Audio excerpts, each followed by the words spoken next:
Magandang araw sa inyong lahat.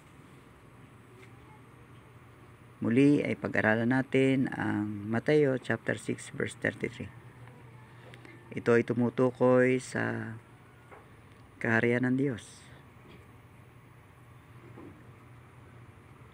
But seek ye first the kingdom of God and His righteousness, and all these things shall be added unto you. Pag tinutukoy na ang kaharian ng Diyos, ito ay nangangailangan ng pananampalataya. Ang isang taong sinilang sa mundong ito ay nakakaranas siya ng natural na mundo. Kapag ang isang tao ay tinawag na worldly, ang iniisip niya ay mga makabundong bagay lang. Pag tinawag ang isang tao na makadiyos, sa madaling isipan, nag-iisip siya ng patungkol sa Diyos. Pero mas higit pa ang tinatawag na seek ye first the kingdom of God.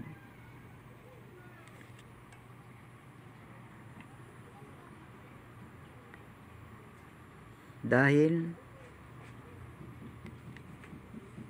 ang ibig sabihin ng seek ye first the kingdom of God, uunahin mo ang kaharian ng Diyos at nangangailangan ka ng pananampalataya na makapamuhay ka dito. And His righteousness. Pag sinabing His righteousness, naniniwala ka sa Panginoong Hesus na siya'y Diyos na nagkatawang tao at siya ay tagapagligtas at Panginoon.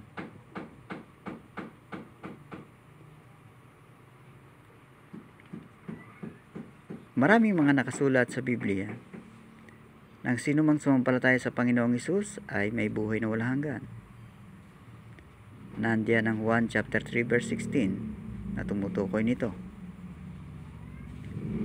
Sa 1 chapter 1 verse 12, binigyan sila ng karapatan na maging anak ng Diyos. Ibig sabihin, ang pananampalataya sa Panginoong Hesus ay maraming kaakibat na resulta ito sa isang buhay ng tao. Kaya nga, ang tinutukoy dito ng Panginoong Hesus and His righteousness ay sinasang-ayunan ng Biblia ang mismong pananampalataya sa Kanya. Ang pangangaral ng Panginoong Hesus patungkol sa kaharian ng Diyos ay kailangan ng pananampalataya. Ipinaliwanag niya ito sa mga unang mga talata. Kapag nagkaroon ka ng pananampalataya, ang lahat ng bagay ay idaragdag sa iyo. Para bang iniisip natin na wala ka ng pangangailangan, wala ka ng problema. Meron kang bahay, kotse, malaking lupain, magandang bahay, lahat ng pangangailangan mo ay nasa sa iyo. And all these things shall be added unto you.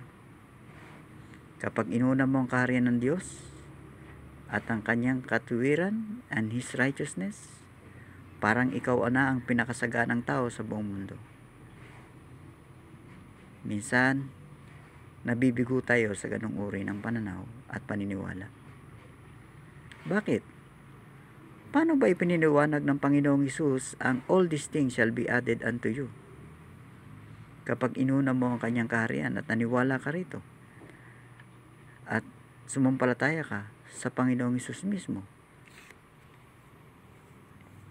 sumampalataya ka sa Kanya na nangangaral ng mga salitang ito na si Jesus.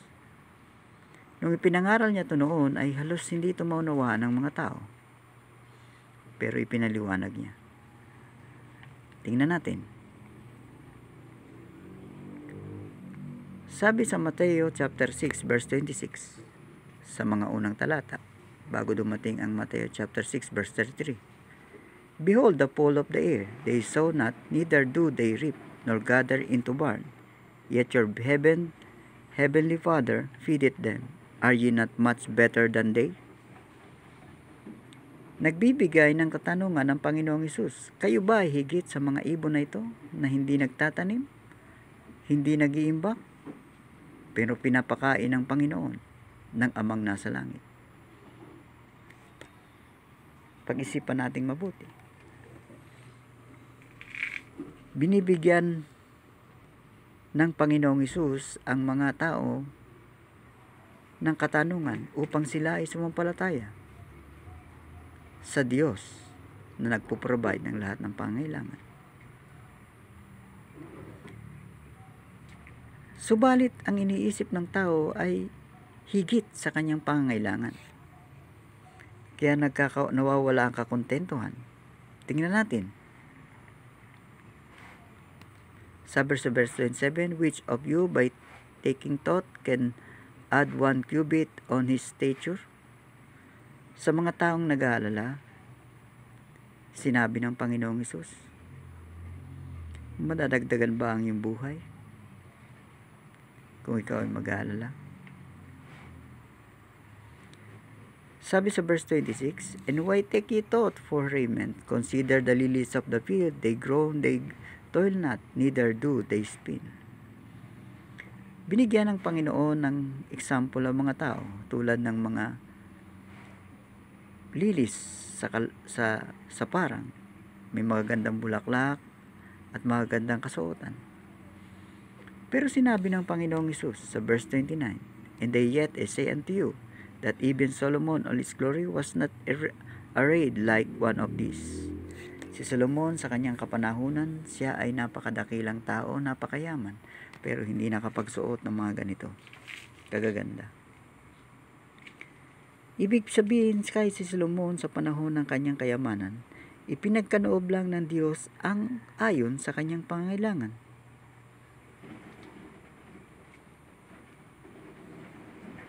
Hindi pa rin siya nakahigit. Hindi pa rin niya naabot ang higit na karangyaan na kapares ng ibinigay ng Panginoon sa mga halaman sa parang, na kung nanaisin ng Diyos ay kaya niyang ibigay ito sa tao.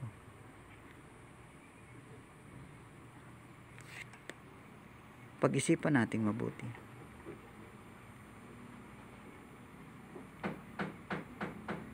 Doon sa tanong ng Panginoong Hesus, are ye not much better than they? Higit pa ba kayo sa mga halamang ito? Higit pa ba kayo sa mga halamang ito at sa mga ibon na ito na pinapakain at dinadamitan ng Diyos? Masigit tayo. Dahil ang Panginoong Hesus ay namatay para sa atin at ang Panginoong Hesus ay nagligtas para sa atin. Tandaan natin na ang kaharian ng Diyos ay isang uri ito ng pananampalataya sa Diyos mismo at sa kanyang isinugo. But seek ye first the kingdom of God. Ibig sabihin na ikaw ay naghahanap ka ng kaharian ng Diyos at ikaw ay naniniwala dito. And His righteousness, naniniwala ka sa Panginoong Hesus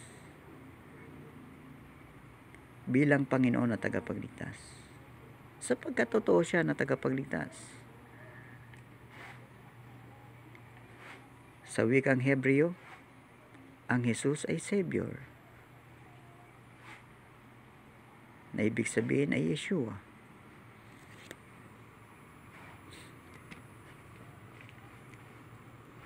Kaya makikita natin na ang all these things shall be added unto you ay nangangahulugan ng ito na pagiging kontento mo sa iyong pananampalataya sa Diyos. Kaya nga ipinaliwanag niya sa Matthew chapter 6 verse 30, wherefore if God so clothe the grass in the field which today is and tomorrow is cast into the oven, shall He not much more clothe you, O ye little faith? Di ba masigit ka sa mga halaman sa parang na dinadamitan ng Panginoon at ilalagay lamang sa apoy? Napakaliit ng iyong pananampalataya. Kaya nga makikita natin sa mga talatang ito, ang pananampalataya sa Diyos at pagiging kontento sa mga bagay na ibinibigay ng Panginoon.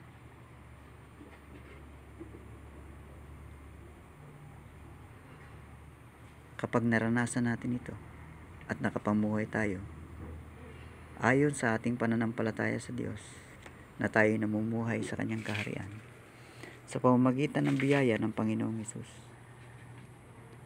ang kakontentuhan ay mararanasan natin.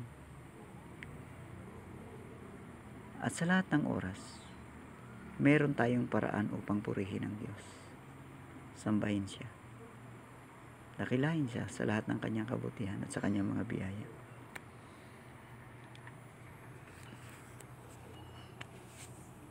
Kaya higit sa lahat, itinuturo ng Panginoong Hesus na matuto tayong sumampalataya sa Diyos at mamuhay sa pananampalatayang ito.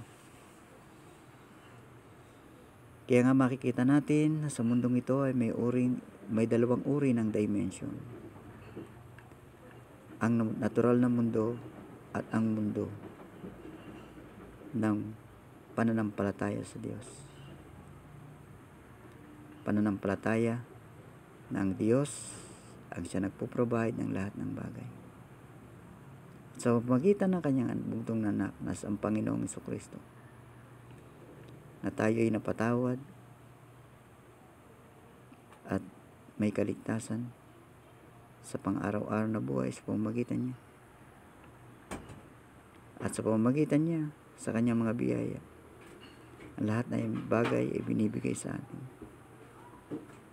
Napakadakilang mga salita ng Diyos na kung matututo tayong sumpalatayanan ito, magkakaroon tayo ng kakontentuhan at kapayapaan.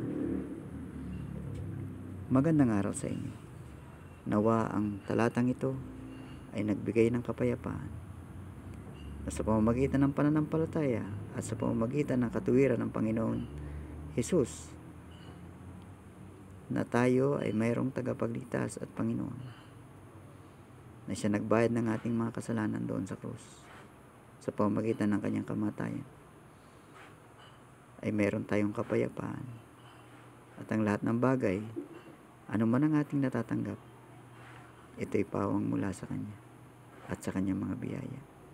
Magpuri tayo at magpasalamat sa Panginoon at patuloy na maging kontento sa Diyos na nagbibigay ng lahat. Magandang araw sa inyong lahat.